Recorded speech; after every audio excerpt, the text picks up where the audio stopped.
Have you ever watched an adult film then, Liam? I watch lots of adult films. I know. Why do you think we go through so many baby wipes? Anyway.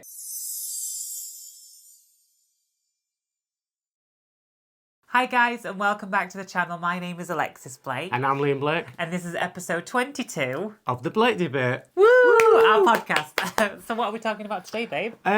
Sex. On the beach. Come on everybody. Now, in what context? More specifically like sex work and people that sell Things. sell themselves or sell particular parts of themselves. I have a feeling your brain's got this from something. So shall we? What launched this idea? Yes. So I was having a little scroll on Facebook the other day, and like Lad Bible and all that, they throw stories up, and a lot of time they're absolutely ridiculous. But do you remember Cash Me Outside, How About That?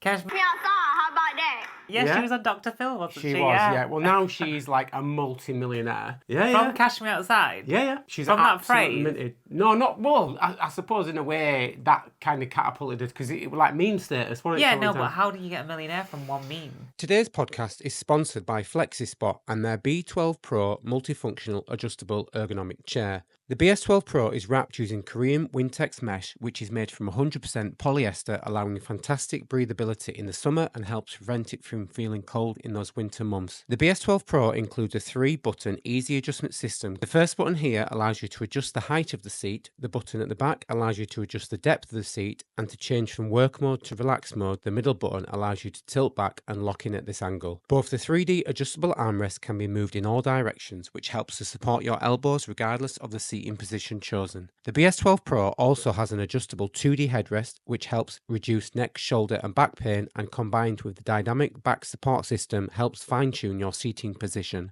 After using the B12 Pro for a couple of weeks now, I could not recommend it enough, so if you'd like to purchase your very own or check out what other products FlexiSpot have in their up to 67% off sale this October, please use the link in the description below. Long story short, she now has an OnlyFans, and the story in question, it was about 18 months old. It's not a new story, but it was a story that piqued my interest. It was new to me, and she made an astronomical amount of money in 12 months when she launched her OnlyFans. That's not the reason why I wanted to talk about it. Right. The reason I wanted to talk about it is when I was shifting through the comments. What about Facebook though? Facebook. Right, if you ever want to see like the bottom of the barrel comments, like from like all of the platforms when we post, Facebook, like when we did the Love Don't Judge thing on YouTube, it was alright, Snapchat was nice. Facebook, oh my gosh, people were cesspit, but it wasn't even like I disagree with your lifestyle choices. It was like go to hell. You're gonna awful, like wish things, awful things. But and so I've got some of these comments, so I'll put them on the screen. I'll read a few out to you, and I would just like this. Can I have some context? What were people saying about it? Well, I'll just show you. I would like to know. I would like to know awful things. I'm going to read them out because I'm ready. I'm ready. Because I just can't get my head around it. With a little swooshy quiff, aren't you? Look at that. Do you like it today? Yeah. Have you used my Shark Flex style? I'd use the Flexi style. Flexi style? Flexi style. Yeah. I didn't today. I can tell. This is all my hair, guys. So the first comment, she certainly doesn't respect herself. No. If she thinks it's okay to think it is an actual job, it is just as bad as being a stripper. Shame on people who give this side hustle purpose to exist. I have a friend who used to be a stripper. I went to a strip club once years ago. Group of friends. It was one of those nights where you just go bar to bar to bar, and then you end up in a strip club. I can't say I've ever had one of those nights, Liam. No. Well, it happened anyway. I got chatting to a couple of the girls outside having a cigarette. Yeah. They had their smoking area was like, you know, in America where you have fire exits on them metal railings down the side of buildings. Yeah. Well, it was like that. The fire exit was like suspended above the city.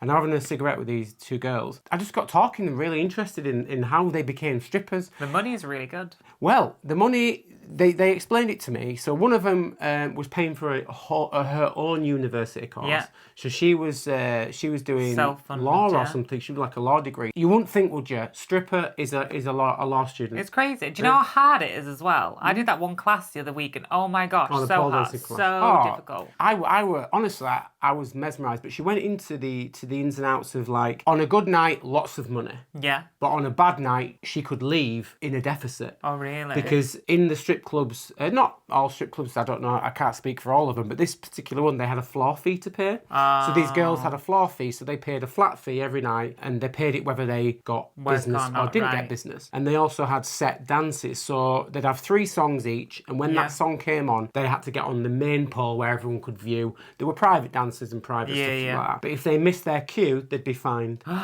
If they were caught chewing gum, they'd be fined. So there was all these, if they were bought buying their own drinks, they'd be fined. So she said to me, on a good night, I could come away quite well off. Yeah. But on a bad night, I could be worse off. And it was swings and roundabouts. It was the way anyway, it worked. But anyway, going back to the comment, this woman she had a lot of self-respect. She was funding her own university course so that when she left with a degree, she didn't have to owe lots of money. Yeah. And speaking to her, do you know what absolute, complete and utter respectful Sorry, person. No, it's I'm all right. interrupting you. It's all right, you do that a lot. You always interrupt me though. If we go back, guys, he interrupts me too. We're as bad as each other. We are. So my brain always goes to, even if you don't agree with someone being a stripper, for instance, why does it matter if they're not hurting anyone and if it's not affecting your life direct? I never understood this. It's the same with any kind of, what's the word? Like any hatred a group of people get, whatever group that may be. I never understood it. If they're not hurting anyone, why does it matter? I'm genuinely asking why is this person so passionate against it? I can't stand Werther's Originals, right? I think they I think they are an abomination, right? It's quite dramatic. They will never be in my basket. Straight in your basket. They ain't going in my basket. However, when I see them advertised on Facebook or whatever, I am not compelled to jump in the comments section and write how much of an abomination they are, how much I can't stand them, how disgusting I think they are. I just scroll past because it's not for me. I don't like Werther's Originals. See you later. Not everyone needs to know that. But it doesn't. That's the thing, though. Like, we can still have our own individual beliefs and opinions. I'm not saying that we have to all think the same because that'd be really boring. And we're all allowed to think how we think. It's just, where is the line of imposing your opinions on others when they're not wanted, asked for, or warranted? There's opinions though, but then there's also the way that people say things in such a hateful way. Like the way they're saying it is almost like it's fact. Well, it's not fact. Anyway, let's jump to another comment. No, it's all right. So another comment. She's the best example of what's wrong with the internet. We are completely screwed. Our generation is done for. There's no trying to fix it. Do you know what though? Like, whatever you think about her and what she's done, or what you think of OnlyFans, or people who work in that sort of field industry sort of thing. Screen or not on screen, I don't know how else to say it. Whatever you think of it, she's become a millionaire. Yeah, and not only that, she's actually funded. You know what I mean? She's been to other universities and she's done speeches, and she's also set up scholarships and stuff for other people. Is this the Kashmir Side Girl? This is the Kashmir Side Girl. Yeah. I had a little read into it. I'm not. I mean, one thing we always want to be factual on the podcast, obviously, but we're not. Sometimes scientists. We're not scientists, but when we fact check, we can only fact check against what we read online, basically. So sometimes, you read something on one website and another, and there's conflicting. Yeah. But generally, from the census that I've read, yes, she has gone and done speeches. She has set up scholarships.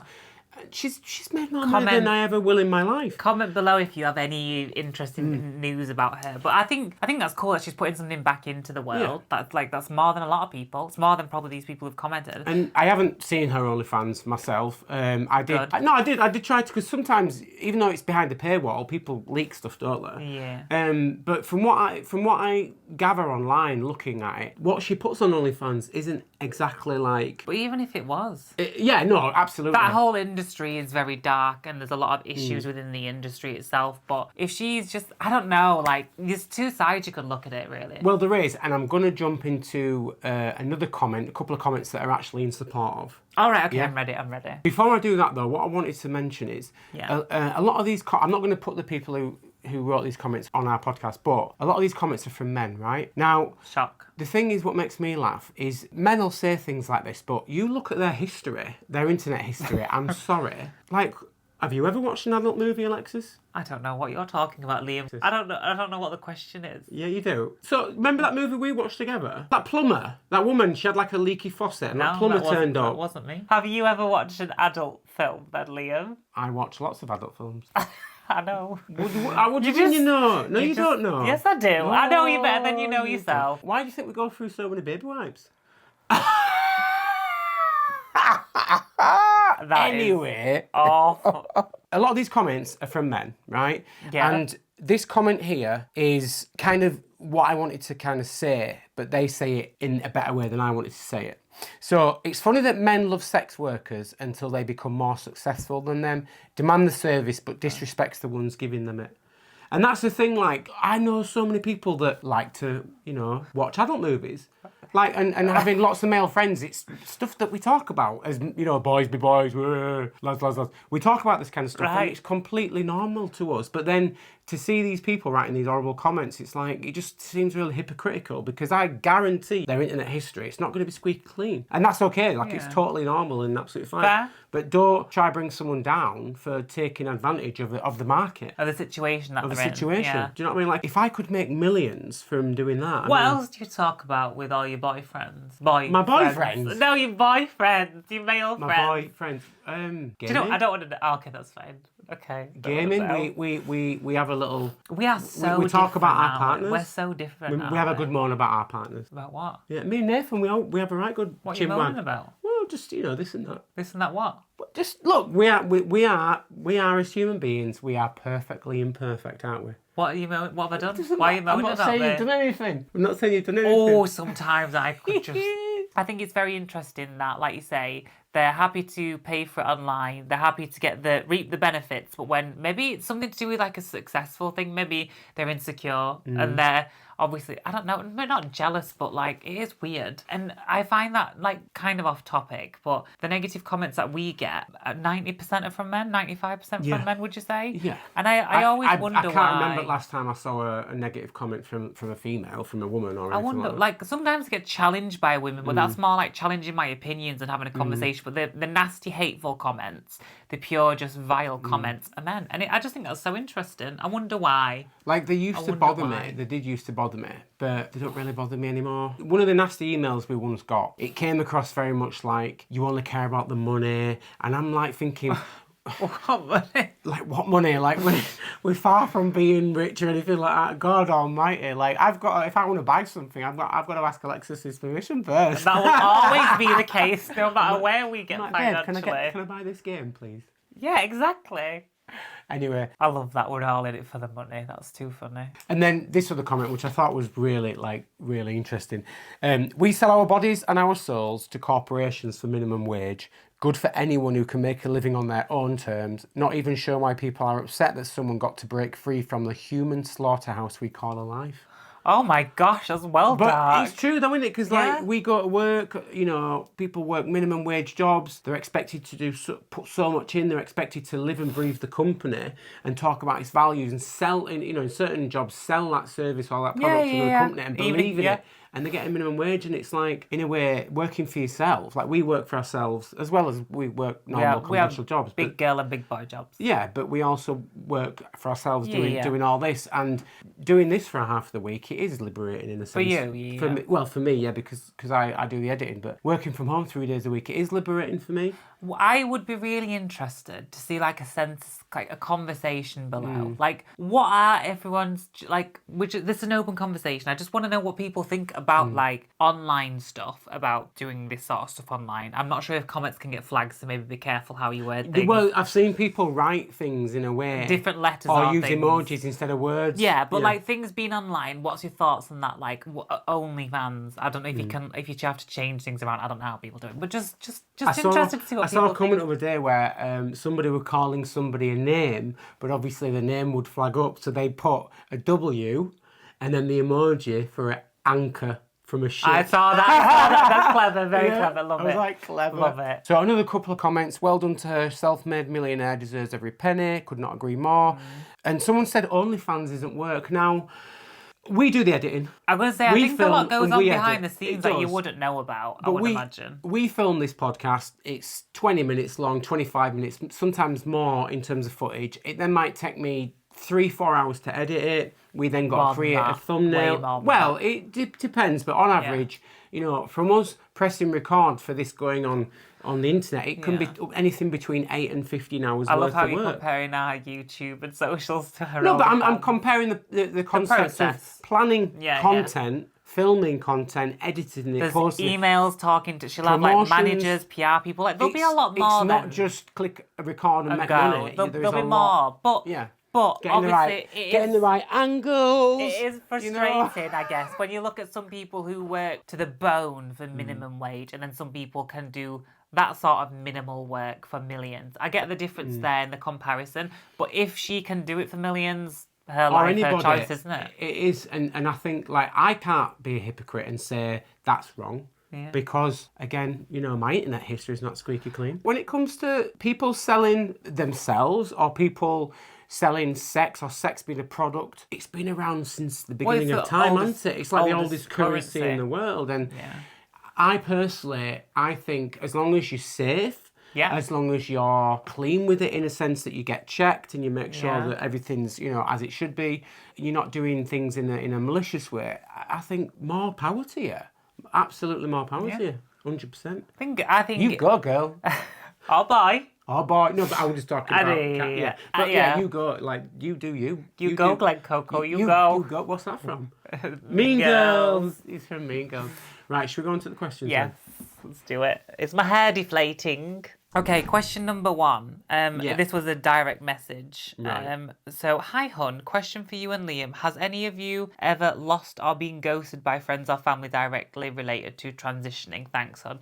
For me, have I been ghosted by anyone? For me personally, the generations who might have had maybe a little bit of an issue with it are no longer with us. So that's not something I had to sort of cross that bridge.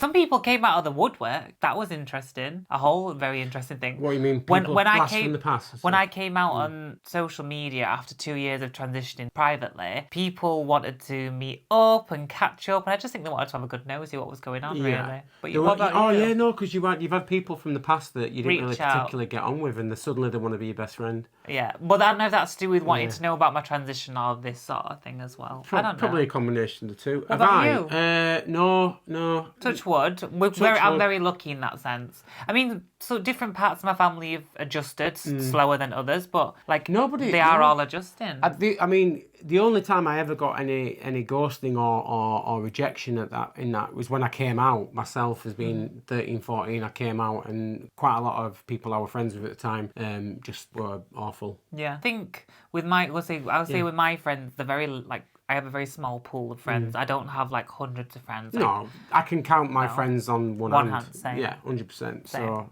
question number 2. Oh, snap. Feels like a little odd reaching out to you. Check out number 4, please. So this is not as much a question, but it's someone having a conversation with me. I recently mentioned in a video that I considered getting a BBL, but I've been scared off from it and I'm not really wanting one. I would love to feminise this part of my body, but it's one of the riskiest surgeries. Reward is too high into it, I think. Someone just messaged me after hearing you consider a BBL that raised concerns with me. Bigger bum thighs all can be done through resistance training. Doesn't mean going to the gym if it isn't your thing, but targeted resistance is the key. So basically can be done from home. I have said this to you many times. I know. So I get what you mean. Yeah.